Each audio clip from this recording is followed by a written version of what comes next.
વિદ્યાર્થી મિત્રો, ગઈકાલના વિડીયોની અંદર આપણે આંકડાશાસ્ત્રના પ્રથમ પ્રકરણ સૂચક આંકમાં રીત નંબર 3ને લગતા દાખલાઓની ગણતરી સ્ટાર્ટ કરી, જે પદ્ધતિનું નામ હતું કુલ ખર્ચની પદ્ધતિ, જેની અંદર સૌપ્રથમ મેં તમને કોઈપણ વસ્તુ માટે કુલ ખર્ચ કેવી રીતે શોધાય એનો ખ્યાલ આપ્યો. ત્યાર પછી એ રીત મુજબ સૂચક આંક શોધવા માટે એક નવા પ્રકારના સૂત્રનો અભ્યાસ કરતા સમજાયું. જોડે જોડે એ પદ્ધતિની અંદર 3 જુદા જુદા આંકડાશાસ્ત્રી દ્વારા રજૂ કરેલા અલગ અલગ સૂત્રોની થિયરી સમજાવી. દરેક પ્રકારનું સૂત્ર કેવી રીતે બનાવવામાં આવે છે એની ટેકનિક સમજાવી અને ત્યાર પછી ગણતરીમાં દાખલા આપણે સ્ટાર્ટ કર્યા, જેમાં શરૂઆતના 3 કે 4 દાખલા આપણે જે અત્યાર સુધી પૂર્ણ કર્યા એની અંદર તમે નોટિસ કર્યું હશે કે જ્યારે કુલ ખર્ચની પદ્ધતિને લગતો દાખલો રકમમાં તમને આપવામાં આવે ત્યારે આપણે જોયું હશે કે એ દાખલાની રકમમાં અલગ અલગ પ્રકારના કોલમ તમને આ રીતે આપેલા હોય છે. સામાન્ય રીતે પહેલું ખાનું ઓલમોસ્ટ વસ્તુ માટેનું હોય છે, જેની અંદર 4-5 અલગ અલગ પ્રકારની વસ્તુઓ હોય. ત્યાર પછી 2 જુદા જુદા વર્ષ એટલે કે આધાર વર્ષ અને ચાલુ વર્ષ માટેના અનુક્રમે ભાવ અને જથ્થાના કોલમો તમને આપે છે, જેનો આધાર લઈ તમે ગણતરીમાં 4 વધારાના કોલમો બનાવતા હતા, જેની અંદર મેં તમને પેલી આંકડાકીય ટેકનિક સમજાવી હતી. 10, 00, 11, 01ના આંકડા લખી દરેક અંકની આગળ પી અને ક્યુ મૂકીને ગુણાકાર કરીને કોલમ બનાવવાથી તમારી ગણતરી પૂર્ણ થતી હતી.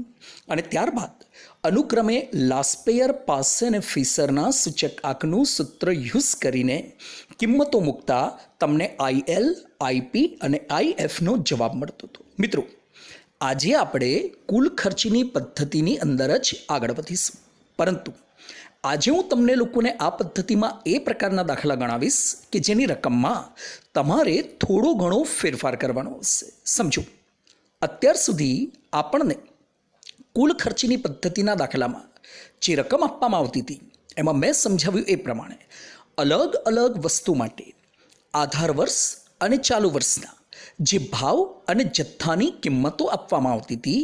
તો વિદ્યાર્થી મિત્રો, અત્યાર સુધી આપણે એ જ વસ્તુનો એનો એ જ ભાવ અને એનો એ જ જથ્થો લઈને ગણતરી કરતા હતા, પરંતુ આજના દાખલામાં આપણે અમુક પ્રકારની વસ્તુના ભાવ અને જથ્થામાં ફેરફાર કરવાનો આવશે. એ પ્રકારના દાખલા ગણીશું.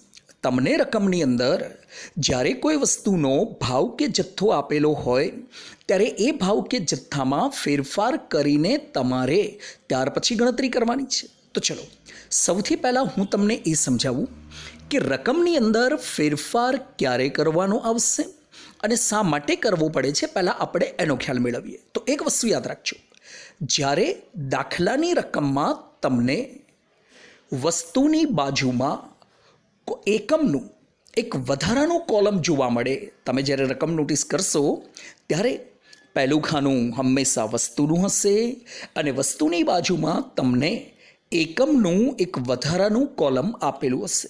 વિદ્યાર્થી મિત્રો, ગઈકાલ સુધી આપણે જ્યારે દાખલો ગણતા હતા ત્યારે વસ્તુની બાજુમાં આવું એકમનું કોઈ ખાનું વધારાનું નહોતું જોવા મળતું, પરંતુ જો રકમની અંદર એ એકમનું વધારાનું કોલમ આપેલું હોય ત્યારે તમારે સમજી લેવાનું કે હવે રકમની અંદર ફેરફાર કરીને ગણતરી કરવાની છે. ચલો, પહેલો મુદ્દો તો મેં તમને નોટિસ કરાવી દીધો કે ક્યારે ફેરફાર કરવાનો એનો ખ્યાલ કઈ રીતે આવે.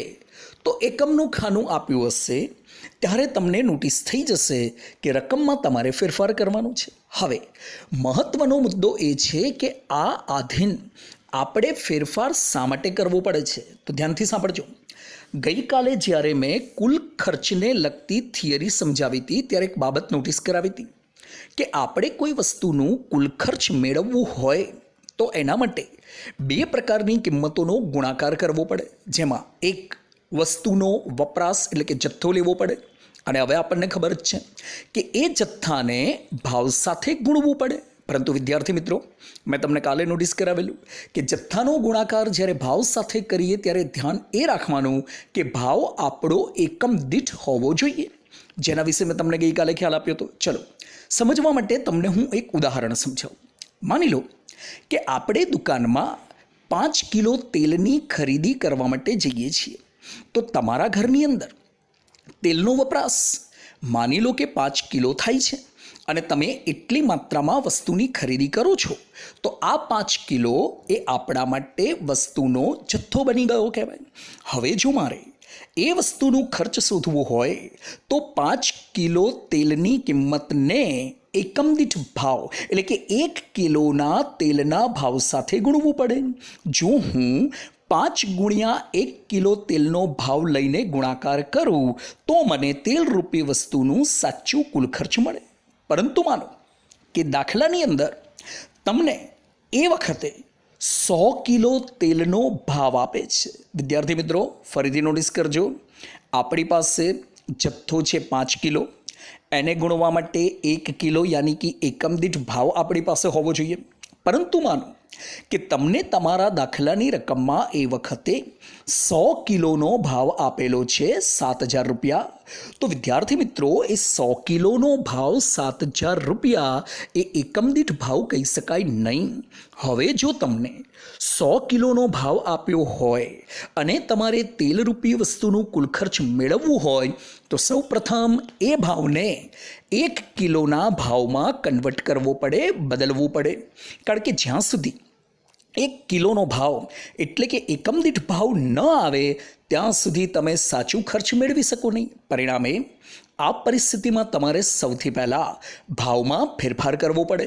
100 કિલો ભાવ જે આપેલો છે ને 7,000, એને 1 કિલોમાં ફેરવવા માટે 7,000ને 100 વડે ભાગવું પડે વિદ્યાર્થી મિત્રો. કારણ કે આપણે જાણીએ છીએ કે જે 7,000 આપેલો છે 100 કિલોનો ભાવ છે, આપણને જોઈએ 1 કિલોનો ભાવ, એટલે પદ આ રીતે પણ મૂકી શકાય. 100 કિલોના 7,000 તો 1 કિલોના કેટલા? પરિણામ એ આવશે કે હવે જ્યારે 7,000ને તમે 100 વડે ભાગશો ત્યારે તમારી પાસે જે રકમ આવશે 70 રૂપિયા એ બનશે 1 કિલોનો ભાવ અને એ એકમ દીઠ ભાવ થયો. હવે 1 કિલો દીઠ ભાવને જ્યારે જથ્થા 5 કિલો સાથે ગુણો ત્યારે તમને વસ્તુનું સાચું કુલ ખર્ચ મળે. તો આમ આ ઉદાહરણ પરથી તમે નોટિસ કર્યું કે જ્યારે ભાવ 1 કિલોનો ન હોય એટલે કે એકમ દીઠ ન હોય તો એ વખતે આપેલો ભાવ જે 100 કિલોનો હતો એ ધ્યાનમાં લેવાયો નહીં.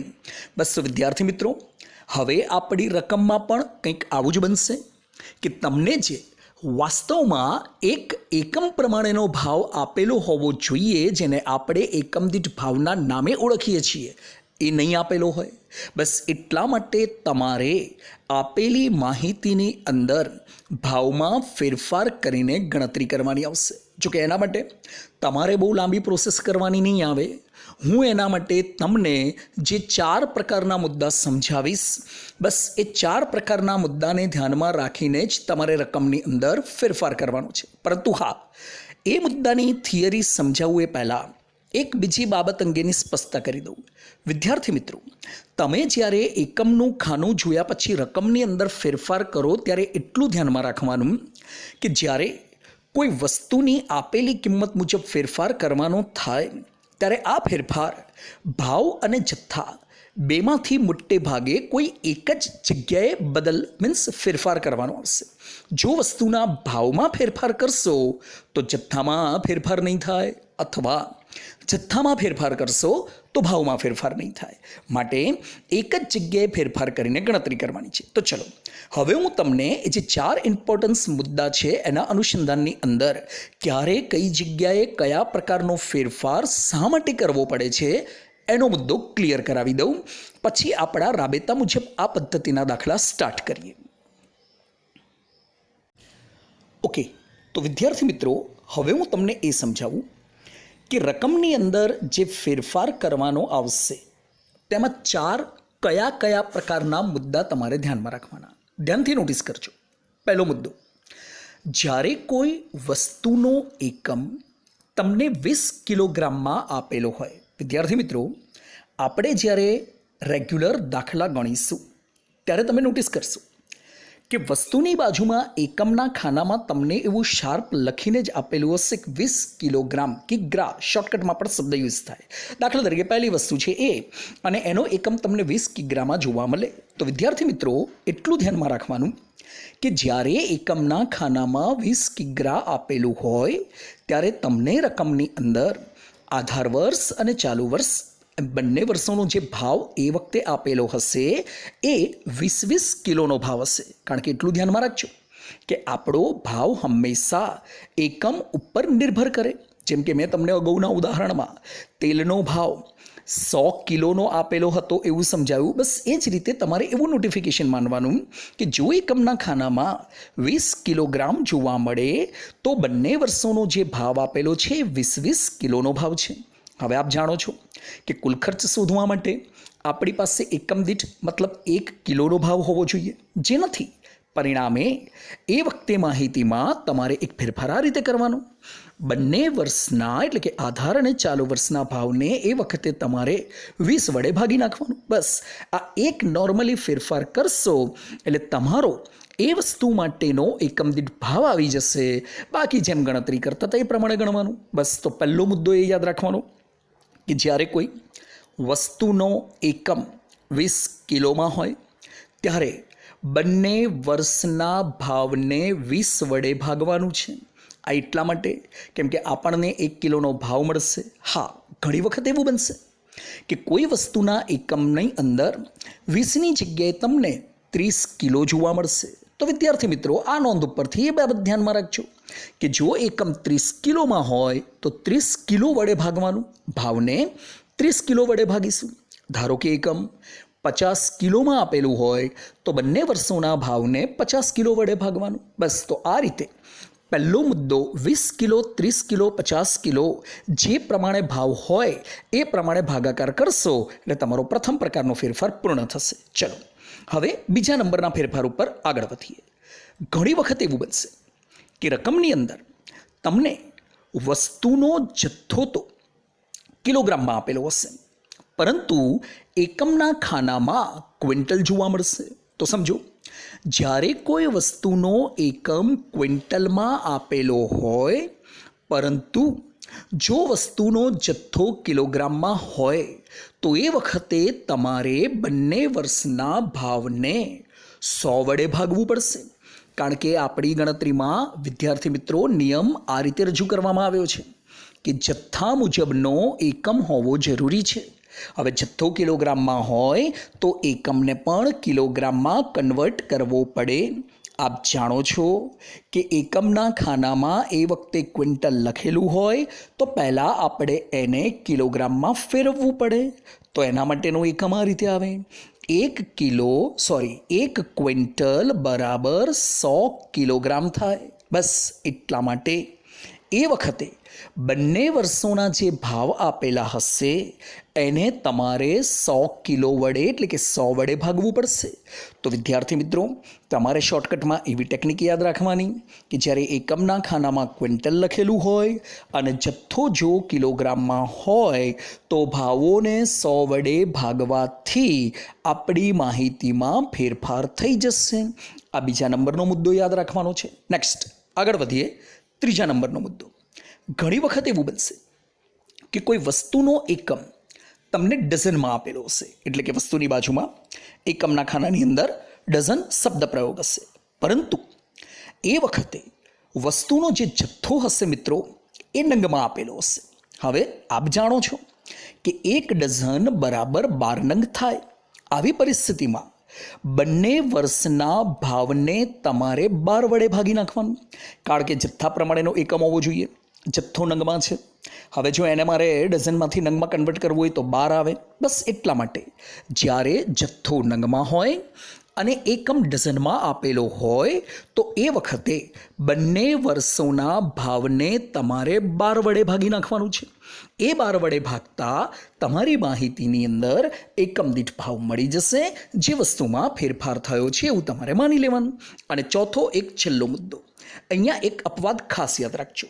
ઘણી વખત એવું બનશે કે એકમ કિલોગ્રામમાં હશે, એટલે કે કોઈ વસ્તુના બાજુનો એકમ તમને કિલોગ્રામમાં લખીને આપેલો હશે, પરંતુ જો બંને વર્ષનો જથ્થો ગ્રામમાં આપેલો હોય તો વિદ્યાર્થી મિત્રો ધ્યાનથી યાદ રાખજો, અત્યાર સુધીની 3 નોંધોમાં આપણે ભાવોમાં ફેરફાર કર્યો છે.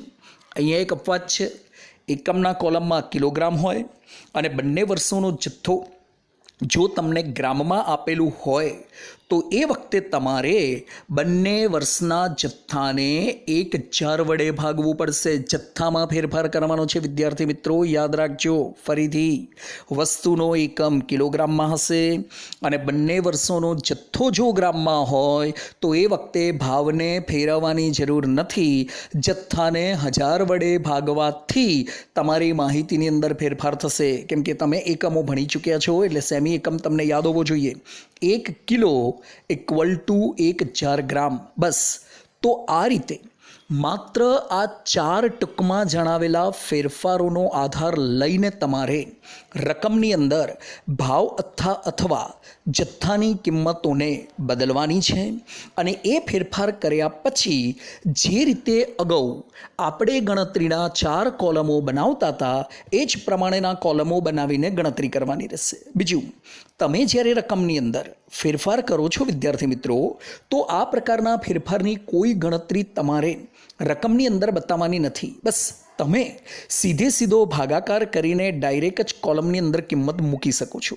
પરંતુ હા, એ ફેરફાર જો નહીં કરવામાં આવ્યો હોય અને એ વખતે દાખલો વગર ફેરફારે ગણશો તો આખી ગણતરી તમારી ખોટી પડી જશે. ચલો, હવે મેં તમને લોકોને જે 4 પ્રકારના મુદ્દા સમજાવ્યા એને લગતા ફેરફારો ઓરિજિનલ દાખલામાં કઈ રીતે થાય એની એક પ્રેક્ટિકલ ગણતરી લઈને સમજાવું એટલે ગણતરી તમારી કમ્પ્લીટ થઈ જશે. ઓકે, તો વિદ્યાર્થી મિત્રો, હવે આપણે ફેરફારવાળી પદ્ધતિને લગતી ગણતરી કુલ ખર્ચની પદ્ધતિમાં જોઈશું. આપણી સમક્ષ એક દાખલો છે જેની રકમ તમને આ રીતે આપવામાં આવી છે.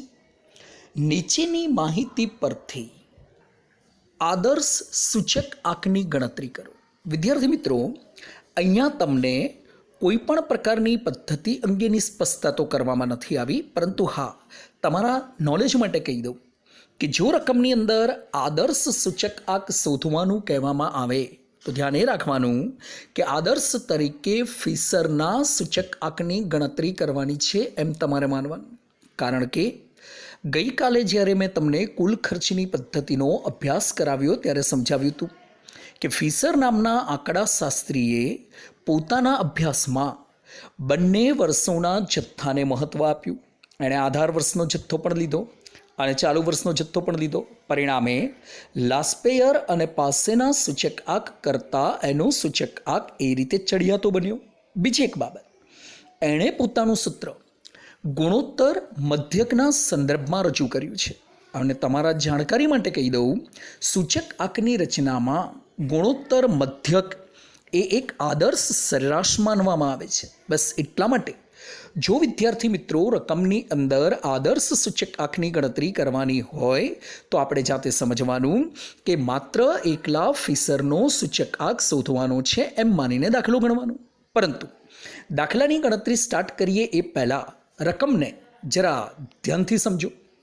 તો પહેલું કોલમ વસ્તુનું આપ્યા પછી એની બાજુમાં આપણને એકમનું વધારાનું કોલમ જોવા મળે છે. વિદ્યાર્થી મિત્રો, તમારા નોલેજ માટે ફરીથી સમજાવી દઉં.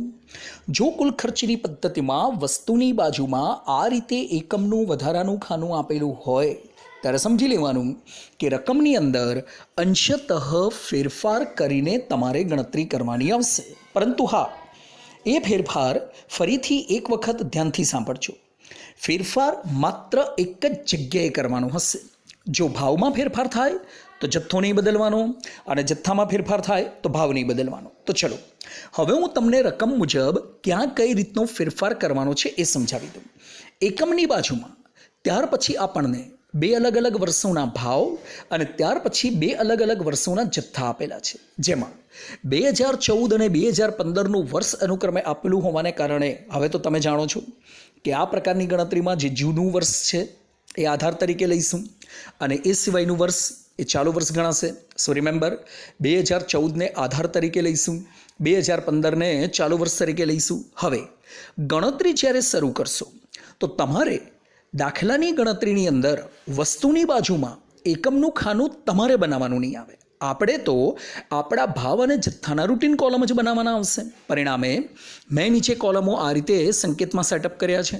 પહેલું ખાનું વસ્તુનું, ત્યાર પછી એકમને અવોઇડ કરીશું તો આધાર વર્ષનો ભાવ આપેલો છે એટલે P0, ત્યાર પછી ચાલુ વર્ષનો ભાવ છે એટલે P1, નેક્સ્ટ આધાર વર્ષનો જથ્થો હોવાથી Q0 અને છેલ્લે ચાલુ વર્ષનો જથ્થો હોવાથી Q1. હવે જ્યારે કોલમ બની ગયા પછી એની અંદર કિંમતો મૂકવાની થાય વિદ્યાર્થી મિત્રો, ત્યારે તમારે અગાઉ મેં જે ફેરફારો સમજાવ્યા એ ડાયરેક્ટ કરીને અંદર મૂકવાના છે. તો સમજો, સૌથી પહેલાં વસ્તુના ખાનામાં લખીશું A. હવે એકમના ખાનામાં આપ જોઈ રહ્યા છો એની સામે 20 કિલોગ્રામ છે. ફરીથી જો કોઈ વસ્તુનો એકમ 20 કિલોગ્રામમાં આપેલો હોય ત્યારે બંને વર્ષોના ભાવને 20 વડે ભાગવાનું રહેશે. બસ એટલા માટે મેં પ્રથમ ફેરફાર આધાર અને ચાલુ વર્ષના ભાવોમાં કર્યો છે. આપ સમજી શકો છો કે અહીંયા આધાર વર્ષનો ભાવ રકમમાં જે 80 રૂપિયા આપ્યો હતો, હવે એને 20 વડે ભાગીએ તો કિંમત આવશે 4. તો જોઈ લો, મેં ગણતરી જ્યારે મૂકી છે ત્યારે P0ના કોલમમાં એ રીતે ભાગાકાર કરીને સીધું 4 મૂક્યું છે. તમારે કોઈ ગણતરી દાખલામાં દર્શાવવાની નથી. ફેરફાર સીધો કરીને કોલમમાં મૂકવાનું છે, પરંતુ ફેરફાર સમજવો જરૂરી છે. 220 અને એની બાજુનો ભાવ 120, આ બંનેને અનુક્રમે 20 વડે ભાગતા 4 અને 6 રૂપિયા થઈ ગયા. હવે મેં તમને અગાઉ બી સમજાવ્યું છે કે જો ભાવમાં ફેરફાર કરશું તો જથ્થો નહીં બદલાય. પરિણામે Q0 અને Q1ના કોલમમાં જે જથ્થો રકમમાં આપ્યો છે એનો એ જ મૂકવામાં આવ્યો છે, અનુક્રમે 5 અને 7. પછી પાછળ કોઈ એકમ તમારે ગણતરીમાં દર્શાવવાની જરૂર નથી. રકમમાં આપ્યું હોય એ ઠીક છે, ગણતરી કરતી વખતે સીધું 5 અને 7 મૂકી શકાય. તો આ થયો આપણો પ્રથમ પ્રકારનો ફેરફાર. હવે નેક્સ્ટ વિગત, રકમમાં આપ જુઓ છો વસ્તુ બીનો એકમ આપણને આપેલો છે કિલોગ્રામમાં, પરંતુ જ્યારે તમે બંને વર્ષનો જથ્થો નજર કરશો તો વિદ્યાર્થી મિત્રો જથ્થાના કોલમમાં ગ્રામ આપેલો છે. અહીંયા આપણે અગાઉની ગણતરીમાં જે સમજાવ્યું હતું ફેરફાર નંબર 4 કરીશું. ફરીથી જો કોઈ વસ્તુનો એકમ કિલોગ્રામમાં હોય પરંતુ જથ્થો ગ્રામમાં આપેલો હોય ત્યારે જથ્થાને 1000 વડે ભાગવાનું રહેશે. વિદ્યાર્થી મિત્રો અહીંયા ભાવમાં ચેન્જ નથી કરવાનું, જથ્થામાં ચેન્જ કરવાનું છે. પરિણામે આપ જોઈ રહ્યા છો કે જ્યારે મેં નીચે ગણતરીની અંદર વસ્તુ બીના ભાવ જે લખેલા છે એ અનુક્રમે અંદર જે આપેલા છે એ જ પ્રમાણે લખ્યા છે 20 અને 24. પરંતુ હા, હવે જ્યારે જથ્થો લખશું ત્યારે જે ફેરફાર સમજાવ્યો એ 2400 ગ્રામ ભાગ્યા 1000 કરો એટલે ત્યાં જવાબ આવે છે 2.4. આપ નોટિસ કરો છો મેં Q0ના કોલમમાં 2.4 લખ્યું છે, અને એ જ રીતે 4000 ભાગ્યા 1000 કરવાથી Q1ના કોલમમાં આવે છે 4. તો આ થયો આપણો બીજો ફેરફાર. નેક્સ્ટ, રકમમાં ધ્યાનથી જુઓ. સી નામની વસ્તુનો એકમ ક્વિન્ટલમાં છે, પરંતુ બંને વર્ષનો જથ્થો કિલોગ્રામમાં આપેલો છે.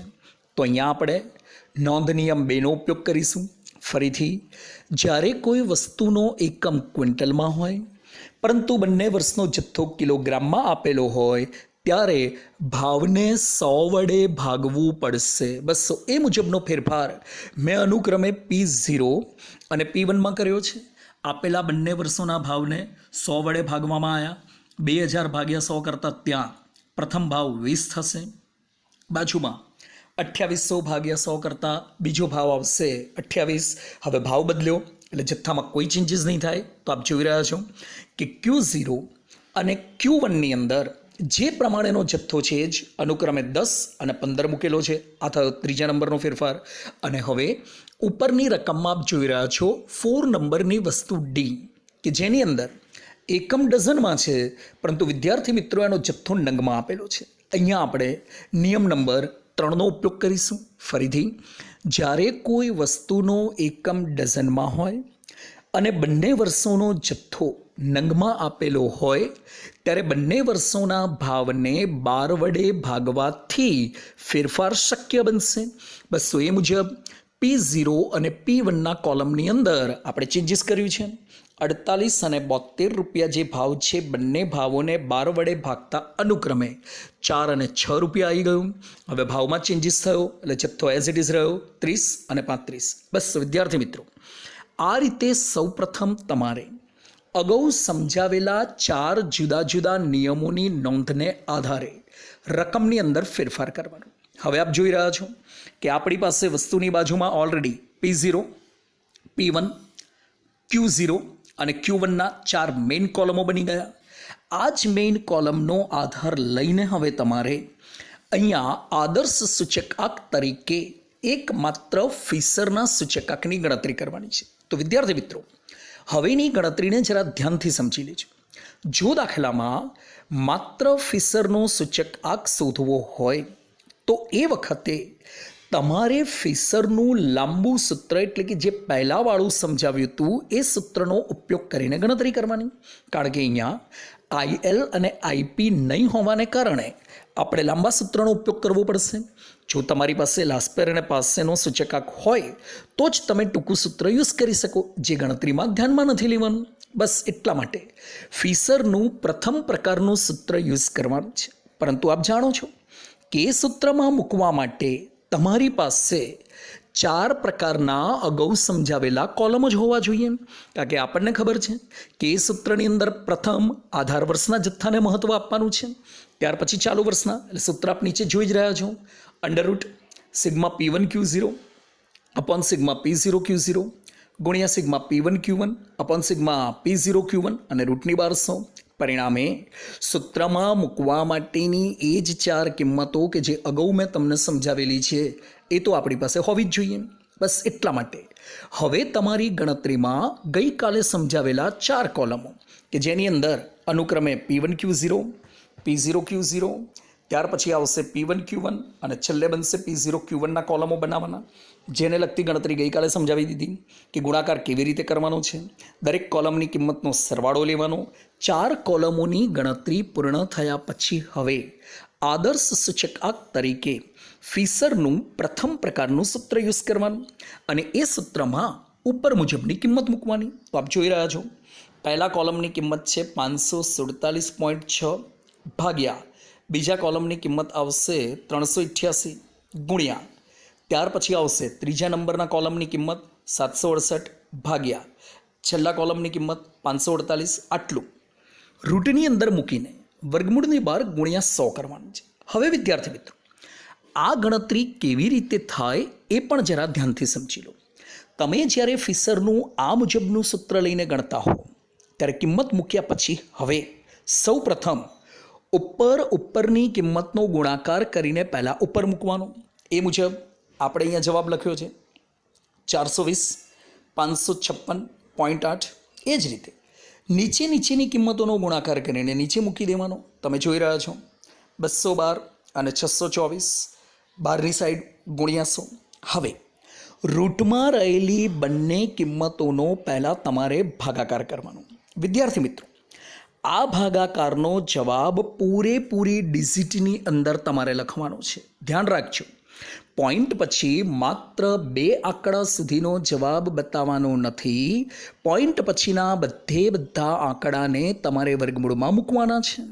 ત્યાર પછી એ જે કિંમત મળી હોય એનું રૂટ કાઢવાનું અને હવે વર્ગમૂળ દ્વારા જે જવાબ તમને મળે એ કિંમતને 100 વડે ગુણીને મળતો જવાબ તમારે ફિશરના સૂચકાંક તરીકે મૂકવાનો.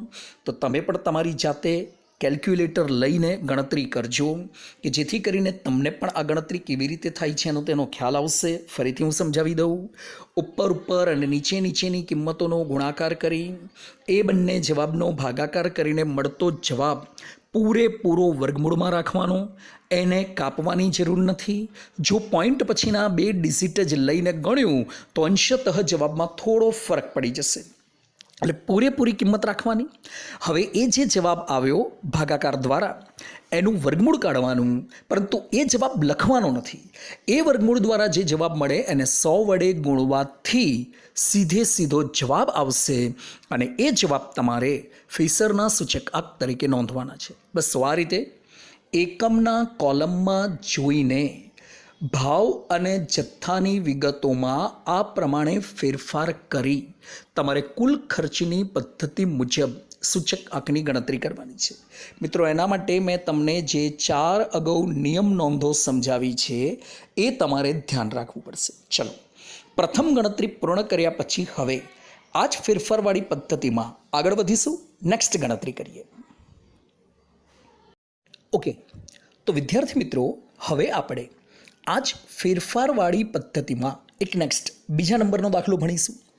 તમારી ચોપડીમાં પેજ નંબર 54 પર એક દાખલા નંબર 3 આપેલો છે. વિદ્યાર્થી મિત્રો, રકમ અહીંયા લખવી શક્ય નહીં હોવાને કારણે મેં નીચે સીધો ફેરફાર કરીને ગણતરી અહીંયા મૂકી છે. પરંતુ હા, આ દાખલાની ગણતરી કરીએ એ પહેલાં તમે તમારી ચોપડીની અંદરથી એ રકમ જોઈ લેજો કે જેથી કરીને ક્યાં કયા પ્રકારનો ફેરફાર કરવાનો છે એ જ્યારે હું સમજાવું ત્યારે તમને નોટિસ યાદ રહે. બીજું, એ રકમની અંદર એકચ્યુઅલી 6 અલગ અલગ પ્રકારની વસ્તુના અલગ અલગ પ્રકારના વર્ષ માટેના ભાવ અને જથ્થા આપેલા છે. પરંતુ આપ જ્યારે રકમ જોશો તો વસ્તુની બાજુમાં ફરીથી પાછું એક વખત તમને એકમનું કોલમ જોવા મળશે. બસ એકમના કોલમ ઉપરથી તમારે સમજવાનું કે રકમની અંદર તમારે નોર્મલી ચેન્જીસ કરવાના છે. જે મેં તમને અગાઉ સમજાવ્યું હતું એ પ્રમાણેના 4 મુદ્દા ધ્યાનમાં રાખીને ફેરફાર કરવાના. બીજું, વસ્તુની બાજુમાં એકમ પછી તમને 2 અલગ અલગ વર્ષ માટેના જથ્થા અને ભાવના કોલમ આપેલા છે. જ્યારે તમે નોટિસ કરશો ત્યારે તમને જણાશે કે એક 2013નું વર્ષ છે અને બીજું 2015નું વર્ષ છે. હવે અગાઉ પણ મેં તમને સમજાવ્યું હતું કે આ ચેપ્ટરમાં દાખલો ગણતી વખતે 2 અલગ અલગ વર્ષો આપેલા હોય તો જૂનું વર્ષ આધાર તરીકે લેવાનું અને એ સિવાયનું વર્ષ ચાલુ વર્ષ તરીકે લેવાનું. તો હવે આપ જાતે સમજી શકો છો કે 2013 અને 15ની કમ્પેરિઝનમાં 13 એ જૂનું હોવાથી એને આધાર વર્ષ તરીકે લઈશું. તો સૌથી પહેલાં વસ્તુનું કોલમ બની જાય, એ પછી એકમનું ખાનું તો તમારે બનાવવાનું નહીં રહે. હવે ડાયરેક્ટ આવશે આધાર વર્ષ અને એનો જથ્થો આપેલો છે. એટલે આપ જોઈ રહ્યા છો, મેં વસ્તુની બાજુમાં સીધો સંકેત આપ્યો છે Q0. ત્યાર પછી એ જ આધાર વર્ષનો ભાવ, એટલે આપ નીચે ગણતરીમાં જોઈ રહ્યા છો મેં લખેલું છે P0. નેક્સ્ટ ચાલુ વર્ષનો જથ્થો Q1 અને છેલ્લું કોલમ આપેલું છે ચાલુ વર્ષનો ભાવ એટલે P1. હવે બીજું, તમે જ્યારે રકમ જોશો ત્યારે વાસ્તવમાં ત્યાં હેડિંગમાં તો એવું લખેલું છે કે ફિશરના સૂચક આંકની ગણતરી કરવાની છે. વિદ્યાર્થી મિત્રો, એકલો ફિશરનો સૂચક આંક જ શોધવાની સૂચના છે. પરંતુ તમારે જાતે ગણવાનું હોવાને કારણે તમે હોમવર્કમાં 3 સૂચક આંકની ગણતરી પૂર્ણ કરજો. બાકી હા, પરીક્ષા દરમિયાન તો જેવું કીધું હોય એ પ્રમાણે ગણવાનું. ચલો, હવે હું તમને મેં જે અહીંયા ફેરફારો કરેલા છે કઈ રીતે બન્યા એનો ખ્યાલ આપી દઉં. તમારી રકમમાં પ્રથમ વસ્તુ એનો એકમ 20 કિગ્રામાં છે. હવે વિદ્યાર્થી મિત્રો યાદ રાખજો કે જ્યારે કોઈ વસ્તુનો એકમ 20 કિગ્રામાં હોય ત્યારે આપેલા બંને વર્ષોના ભાવને તમારે 20 વડે ભાગવાનું. બસ તો એ મુજબ મેં ભાવોમાં ફેરફાર કરીને અહીંયા કિંમત લખી છે. તમે જ્યારે રકમ વાંચશો ત્યારે જાતે તમારે આ પ્રમાણેનો ફેરફાર કરવાનો છે. હવે બીજું, ભાવને ભાગ્યું હોવાથી જથ્થામાં કોઈ ફેરફાર નહીં થાય, એટલે જથ્થો જેમ છે એમને મૂક્યો. પહેલામાં 5, પછી જે ભાવ હતો એકચ્યુઅલી રકમમાં 600 રૂપિયાનો ભાવ છે, જેને મેં 20 વડે ભાગ્યું એટલે અહીંયા 30 આવ્યા. બાકી પછીના વર્ષનો જથ્થો 12 છે એમને મૂક્યું અને છેલ્લા વર્ષનો ભાવ 880 ઓરિજિનલ હતો, જેને 20 વડે ભાગતા અહીંયા મેં 44 રૂપિયા મૂક્યા છે. બસ તો આ રીતે પ્રથમ પ્રકારની વસ્તુમાં બંને વર્ષોના ભાવમાં ચેન્જ કર્યું. આગળ રકમમાં જોતા ત્યાર પછી બીજા નંબરની વસ્તુ બી જે છે એનો એકમ ક્વિન્ટલમાં છે. હવે આપ જાણો છો કે એકમ ક્વિન્ટલમાં હોય તો બંને વર્ષોના ભાવને 100 વડે ભાગવું પડશે. પરિણામે જથ્થો પહેલાં જેમ છે એમને મૂક્યો એટલે 10ના 10. રકમમાં જોશો એટલે તમને ખ્યાલ આવશે. ત્યાર પછી આધાર વર્ષનો ભાવ જે 1600 રૂપિયા આપેલો છે, જેને મેં અહીંયા 100 વડે ભાગીને લખ્યું એટલે 16. પછીનો જથ્થો 12 કિલોગ્રામ એઝ ઇટ ઇઝ અને છેલ્લે ચાલુ વર્ષનો ભાવ જે 2400 રૂપિયા હતો એને 100 વડે ભાગતા ત્યાં મેં લખેલું છે 24 રૂપિયા. આ રીતે ફેરફાર તમે પણ તમારી જાતે ગણતા રહેજો કે જેથી કરીને ક્યાં જે ફેરફાર થાય છે એનો પણ તમને ખ્યાલ આવે. નેક્સ્ટ પછીની વસ્તુ છે સી, એકમ કિગ્રામાં. પરંતુ વિદ્યાર્થી મિત્રો, રકમને જોતા તમને જણાશે કે બંને વર્ષનો જથ્થો ત્યાં ગ્રામમાં આપેલો છે. અહીંયા ગ્રામમાં ચેન્જીસ કરીશું. બસ એટલા માટે બંને વર્ષના જથ્થાને 1000 વડે ભાગીશું. પરિણામે પ્રથમ વર્ષનો જથ્થો જે 1200 ગ્રામ હતો એને મેં 1000 વડે ભાગ્યું છે, બસ એટલા માટે ત્યાં 1.2 આવ્યું. ત્યાર પછી હવે ભાવમાં કોઈ ચેન્જીસ નહીં થાય એટલે 60ના 60 રૂપિયા. નેક્સ્ટ 2000 ગ્રામ આપેલા છે જેને ફરી પાછું 1000 વડે ભાગતા ત્યાં 2 થશે અને છેલ્લે ભાવ એઝ ઇટ ઇઝ 75 રૂપિયા રહેશે. આગળ ત્યાર પછીની વસ્તુ છે ડી. હવે વિદ્યાર્થી મિત્રો જરા ધ્યાનથી રકમને જુઓ. ડી રૂપી વસ્તુનો એકમ લીટરમાં છે અને એનો બંને વર્ષનો જથ્થો પણ લીટરમાં છે. એક વસ્તુ યાદ રાખજો, જથ્થા પ્રમાણેનો એકમ હોય એટલે કે લીટર અને જો એ લીટરની આગળ કોઈ અંક જોવા ન મળે, ફક્ત લીટર, તો તમારે એવું સમજવાનું કે એ માત્ર 1 લીટર છે. આવી પરિસ્થિતિમાં તમારે માહિતીની રકમમાં ક્યાંય કોઈ ફેરફાર કરવાની આવશ્યકતા રહેતી નથી, કારણ કે જથ્થા પ્રમાણેનો એકમ અને એકમના કોલમની અંદર કશું ના હોય એટલે 1 હોવાથી એકમ દીઠ ભાવ જ છે તેવું સમજવાનું. આપણે બદલાવ એટલા માટે કરીએ છીએ કેમ કે ભાવ એકમ દીઠ નથી હોતો ત્યારે ફેરફાર કરવો પડે છે. આ તો એકમ દીઠ ભાવ થયો, પરિણામે ડી રૂપી વસ્તુની કિંમતમાં ક્યાંય ચેન્જીસ નહીં થાય એટલે જેમ છે એમને એમ જ આવશે. 30ના 30, 52ના 52, ત્યાર પછી 52, 36ના 36 અને છેલ્લે આવશે 32. એનીવે ત્યાર પછી નેક્સ્ટ એ પ્રકારની વસ્તુ આપેલી છે. હવે વિદ્યાર્થી મિત્રો એમાં પણ સેમ પરિસ્થિતિ છે. એકમ મીટરમાં અને જથ્થો પણ મીટરમાં આપેલો છે. આપ જોશો ત્યારે તમને નોટિફિકેશન થઈ જશે. જથ્થા પ્રમાણેનો જ એકમ છે અને એની આગળ કોઈ સ્પષ્ટતા નથી કરી એટલે આપણે એવું સમજવાનું કે એ 1 મીટર જ છે. પરિણામે અહીંયા પણ તમારે કોઈ ફેરફાર કરવાની જરૂર નહીં પડે. જેમ છે એમને એમ જ મૂકી દેવાનું. 12ના 12, 8, 20 અને 15. પરંતુ છેલ્લી એક વસ્તુ એફ કે જેનો એકમ ડઝનમાં છે પરંતુ બંને વર્ષોનો જથ્થો નંગમાં છે. અહીંયા આપણે અગાઉ જે 3જા નંબરનો નિયમ સમજાવ્યો તો એ પ્રમાણે ફેરફાર કરીશું. એકમ ડઝન, જથ્થો નંગમાં હોય ત્યારે યાદ રાખવાનું બંને વર્ષોના ભાવને 12 વડે ભાગવું પડશે. તો આપ જોઈ રહ્યા છો કે જે ભાવ આપેલો છે એ બે વર્ષોનો અનુક્રમે 30 અને 36 હોવાથી મેં ભાવમાં ચેન્જીસ કર્યું અને જથ્થો એઝ ઇટ ઇઝ આવ્યો 20ના 20 અને જ્યાં 30 રૂપિયા ભાવ હતો ત્યાં 12 વડે ભાગતા 2.5 થયું. પછી 16ના 16 અને 36ને 12 વડે ભાગતા ત્યાં 3 થયું. બસ વિદ્યાર્થી મિત્રો આ રીતે 6 અલગ અલગ વસ્તુઓ પૈકી વચ્ચેની 2 વસ્તુ અનુક્રમે ડી અને ઈમાં કોઈ પણ પ્રકારનો ફેરફાર નથી કર્યો. બાકી જે નિયમો આપણે અગાઉ સમજાવેલા એ પ્રમાણેનો ફેરફાર કર્યો, જેની રકમ મેં અહીંયા લખી છે. હવે તમારે આ જ માહિતીનો ઉપયોગ કરીને લાસ્પેયર, પાસે અને ફિશરના સૂચક આંકોની ગણતરી જાતે કરવાની છે. ચલો આ એક દાખલો હોમવર્કમાં તમે કમ્પ્લીટ કરજો. નેક્સ્ટ આગળ વધીએ. ત્યાર પછી તમારી ચોપડીમાં પેજ નંબર 55 પર દાખલા નંબર 5 આપેલો છે. એકચ્યુઅલી આ દાખલાની વિશેષતા એ છે કે તમે જ્યારે રકમ જોશો ત્યારે રકમમાં કંઈક અલગ પ્રકારની ડિફરન્સ માહિતી પણ તમને જોવા મળશે. નીચે આપેલી માહિતી પરથી કુલ ખર્ચ અને કૌટુંબિક બજેટ એટલે કે અંદાજપત્રની રીતે 2015ના વર્ષનો સૂચકાંક શોધો અને આ બંને સૂચકાંક સમાન છે કે નહીં તે ગણો. હવે વિદ્યાર્થી મિત્રો દાખલાની ગણતરી શરૂ કરીએ એ પહેલાં એક બાબતની સ્પષ્ટતા કરાવી દઉં. એકચ્યુઅલી આપણે હજી કૌટુંબિક અંદાજપત્રની પદ્ધતિ ભણ્યા નથી. વાસ્તવમાં એ તમારે રીત નંબર 4ની અંદર ભણવાની છે જે હજી બાકી છે. પરિણામે હાલ પૂરતું એ પદ્ધતિને પેન્ડિંગ રાખીશું.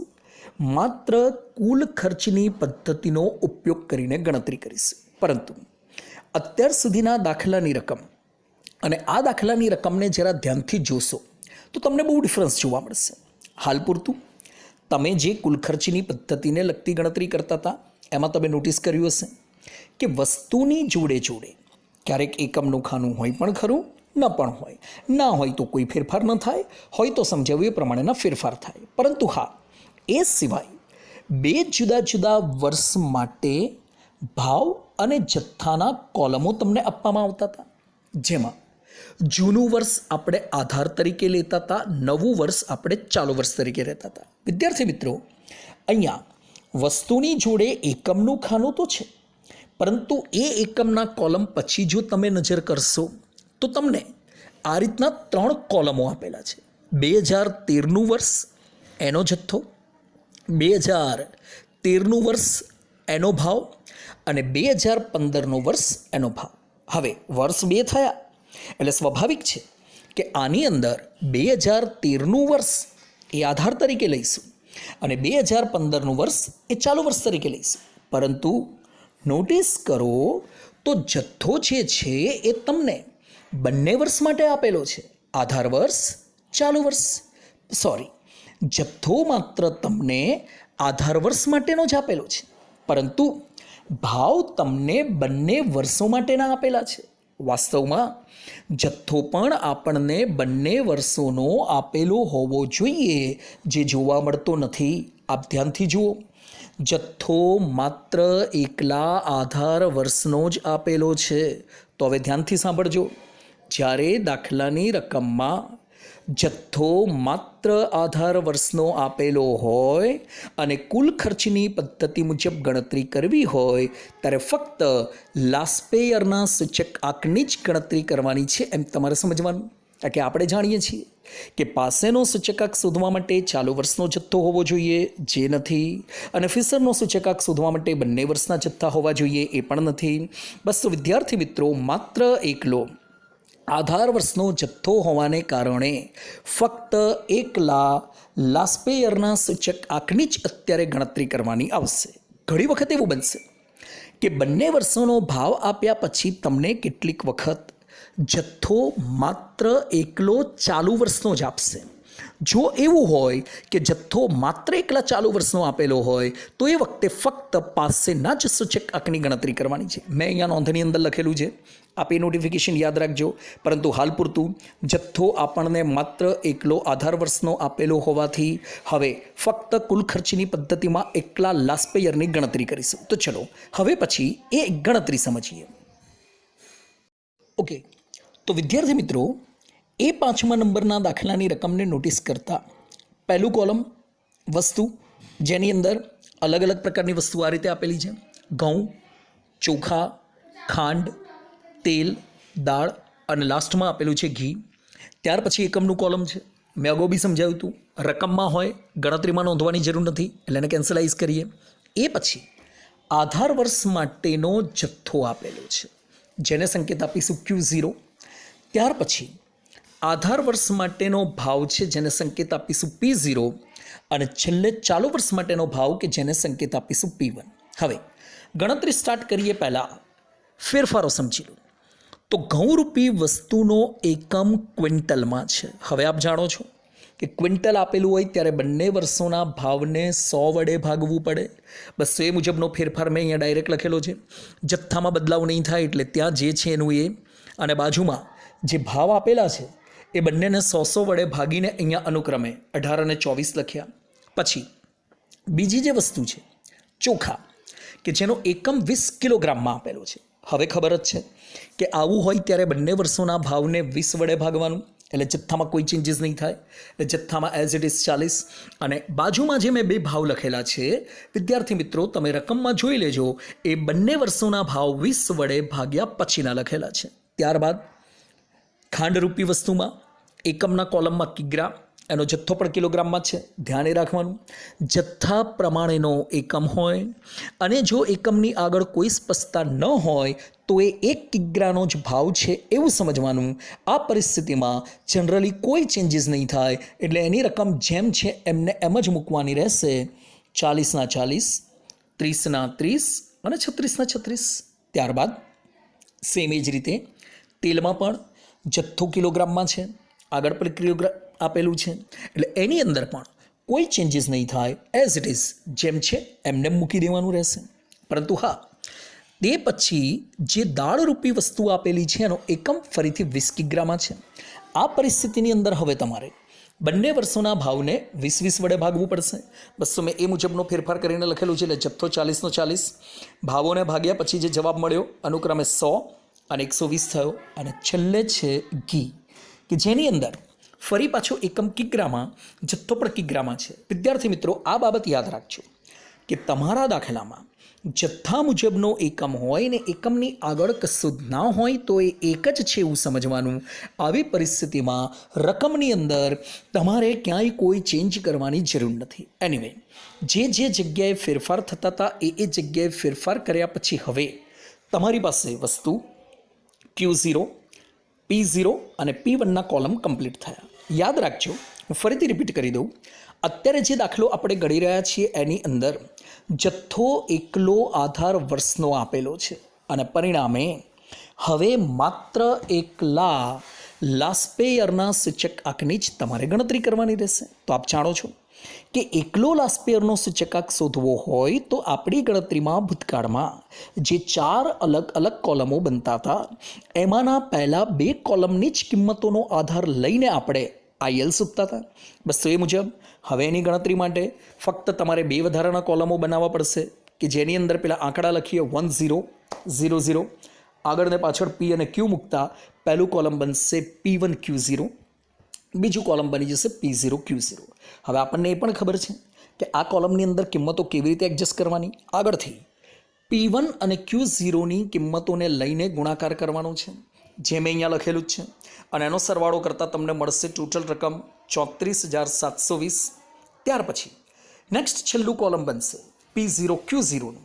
એમાં P0 અને Q0ની કિંમતોનો સામસામી ગુણાકાર લઈને એનો સરવાળો કરતાં એ કોલમનો સરવાળો બને છે 29,280. બસ આ રીતે માત્ર 2 પ્રકારના કોલમો બની ગયા પછી હવે લાસ્પેયરના સૂચક આંકનું સૂત્ર લઈને ગણતરી કરીશું. પરંતુ હા, તમારી જાણકારી માટે કહી દઉં વિદ્યાર્થી મિત્રો, રકમમાં સીધું એવું નહોતું કે લાસ્પેયરનો સૂચકાંક શોધો.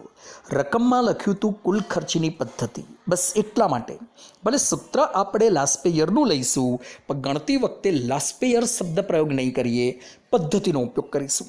એટલા માટે મેં અહીંયા લખેલું છે કુલ ખર્ચનો સૂચકાંક sigma P1 Q0 upon sigma P0 Q0 ગુણ્યા 100.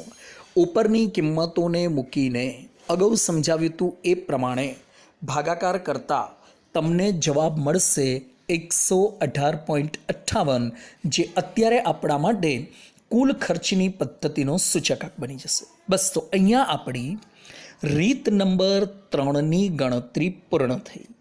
ક્યાં શું ચેન્જીસ આવ્યા એ મેં તમને અગાઉ સમજાવ્યા. હવે વિદ્યાર્થી મિત્રો, તમારી ચોપડીમાં આ પદ્ધતિને લગતા જે બાકી રહેલા દાખલા છે એ તમારે જાતે હોમવર્કની અંદર પૂર્ણ કરવાના. નેક્સ્ટ વિડીયોથી આપણે આપણા પ્રકરણની અંતિમ 4થા નંબરની પદ્ધતિ સ્ટાર્ટ કરીશું, જેનું નામ છે કૌટુંબિક બજેટ એટલે કે અંદાજપત્રની પદ્ધતિ. એ જ પદ્ધતિને બીજી ભાષામાં જીવન નિર્વાહના સૂચકાંકની પદ્ધતિના નામે ઓળખવામાં આવે છે, જેની અંદર ફરી પાછું એક નવું ડિફરન્સ સૂત્ર લઈને તમારે ગણવાનું છે. બસ તો એની ગણતરી નેક્સ્ટ વિડીયોથી આપણે ભણીશું. Good bye.